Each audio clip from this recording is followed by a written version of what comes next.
Hi there, it's Eleanor here from Honeydew Photography.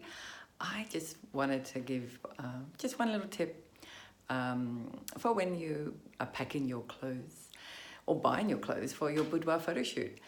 Okay, so if you're going to do the sexy bra and bra and undies with a garter belt, and you're going to think about stockings. Okay, stockings so important. Make sure they're brand new.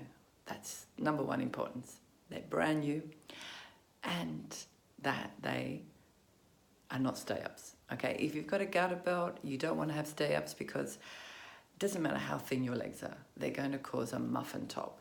And, well, okay, not everybody, but majority. You can be a size 8 and you still get a muffin from those, the elastic. And it's so hard to put the garter belt attachment into that elastic. It's just a really, really tricky thing to do. So just just buy plain stockings, no elastic, and everybody, you'll enjoy it a lot better.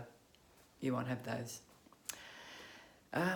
worries. So that's a number one tip. Get those stockings under control.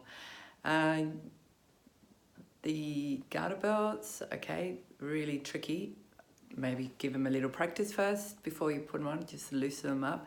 There's a particular brand that are really, really difficult to put up, to tie up. What are they called? You put them together.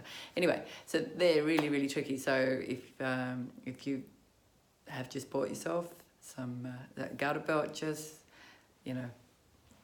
try it before you come in. That's usually the thing that takes us the longest, is just getting those stockings connected to the garter belt. But number 2 tip, if we are doing the boudoir shoot, you want to bring 3 different outfits, okay? So go for, maybe the bra and undies if you feel comfortable with that, with a garter belt, maybe a corset, maybe a whole bodysuit. Think about your body shape, what you want hidden, what you don't. You don't particularly want showing everything. So if that's the case, if you don't like your tummy, for instance, wear a baby doll or a corset, okay? If you don't like your arms, like a bodysuit, get all those arms covered. And what else? So yeah, if you love your legs, just don't wear stockings. Have beautiful legs, especially if you've got tattoos. You don't need stockings, okay? And don't forget those high heel shoes. So we get to extend those legs. Anyway, that's my a few little tips for today. So Eleanor from Honeydew Photography, I look forward to hearing more from you. Okay, bye.